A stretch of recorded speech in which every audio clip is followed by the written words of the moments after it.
Et voilà, nous allons regarder un peu une solution pour la normalisation de la table de l'exercice. Je dis une solution parce qu'il n'y a pas, d'habitude, il n'y a pas une seule solution, il peut y en avoir plusieurs. Et je vais vous montrer une solution qui pourrait être une solution plus ou moins correcte. Alors, quand on veut enlever la redondance des données, je vais partir de la table non normalisée. Et donc ici, dans mon Excel, j'ai copié les valeurs de la diapositive dans Excel. Et je vais maintenant essayer de retrouver les informations qui sont redondantes. Ici, j'ai un patient, donc Kelly Dufitiman, qui a un âge de 43 ans. Donc c'est probablement le même patient, même sexe, qui est venu pour une prise de la tension artérielle et pour une prise du poids corporel. Puis j'ai un patient ici, John Kabanga, 42 ans.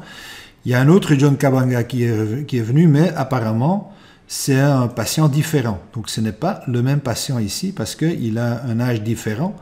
Et donc ce n'est pas le patient qui revient un peu plus tard parce qu'ici il y a seulement 2 jours de différence entre les deux mesures. Et donc ça doit être un patient différent. Donc j'ai seulement un patient qui revient 2 fois. Donc il y a seulement cette redondance-là au niveau du patient.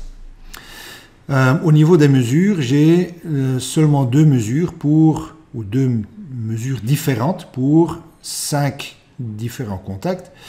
Donc ça veut dire qu'il y a évidemment de la redondance ici. Et ici, j'ai également pour les valeurs de la redondance dans les poids et dans les tensions artérielles.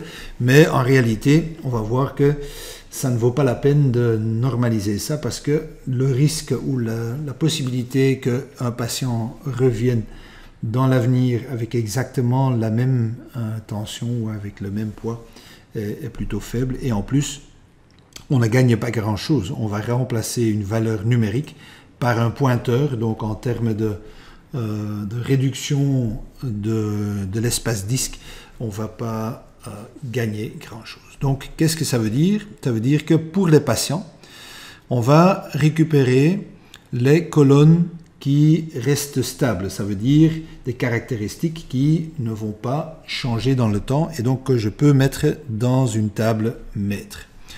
Ça va être le nom du patient et le sexe. Parce que l'âge, je ne vais pas le mentionner dans la table maître, parce que si le patient va revenir dans une année, dans 2 ans, dans 3 ans, l'âge va chaque fois être différent. Et donc je ne vais pas pouvoir utiliser un pointeur sur l'objet patient que j'aurais déjà stocké avec un âge qui n'est plus correct. Donc je vais garder l'âge dans la table de référence. Ça veut dire que je vais avoir une nouvelle table avec une colonne qui est le nom du patient et avec une colonne qui est le sexe du patient.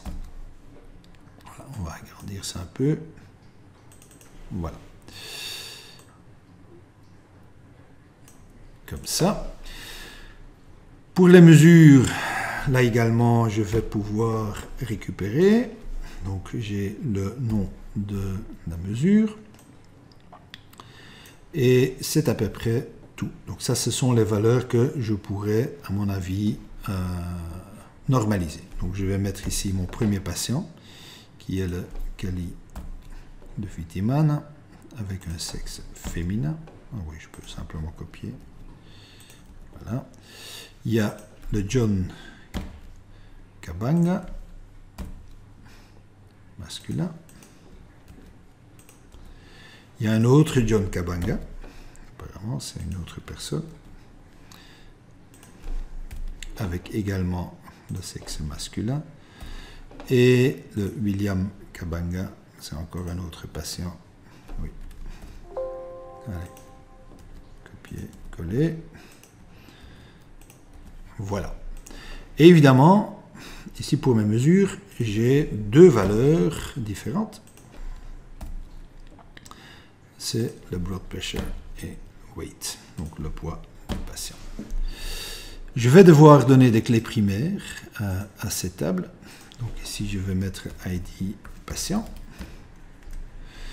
Et je mets un identifiant unique. Donc ici aussi, je vais mettre ça même en Arial 10. Voilà.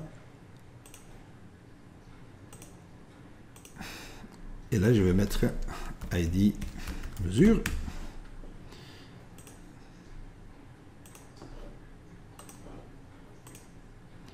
Et là également, ce sera 1 et 2.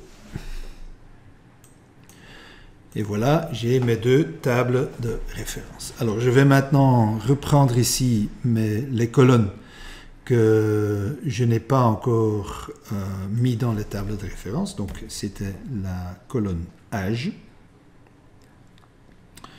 Oui, je vais mettre ça ici. La date. Et puis la valeur. Et si je vais faire un lien vers ID patient, je peux mettre ça ici. Voilà, on va agrandir un peu pour que voilà, ce soit plus propre. Et je vais faire la même chose ici pour ID mesure. Et je vais mettre mes valeurs maintenant. Donc, pour le premier, lequel l'ID c'était 1, son âge 43 ans, la date, je vais la mettre ici, donc ça les dates je vais pouvoir les prendre, voilà, et les valeurs aussi je vais pouvoir les prendre, même les âges. Voilà. Et donc, pour le premier patient, c'était lié à blood pressure, donc c'est ID la mesure 1. Le patient ici, c'est le même, c'est le patient 1. Mesure, ça c'était le poids. Le troisième, c'est John Kabanga, mais donc le premier John Kabanga, c'est 2 ici, c'est également un poids. Celui-là, le quatrième, c'est le deuxième John Kabanga, c'est le numéro 3 ici. Ça c'était pour tension artérielle. Et puis, le dernier enregistrement, le cinquième, c'était le William Kabanga, donc le patient numéro 4. Et c'était également pour la tension artérielle. Et avec ça, j'ai fait la normalisation de ma table. Donc, j'ai une table de référence ici. Donc, que je peux appeler patient. J'ai une deuxième table de référence ici que je peux appeler mesure. Et j'ai une troisième table ici qui est la table de relation, qui met en relation les deux tables de référence, qui ajoute des valeurs qui sont non redondantes, et donc que je peux appeler quelque chose comme mesure pour patient, quelque chose dans ce style. Et voilà, là vous avez un exemple d'une solution de normalisation.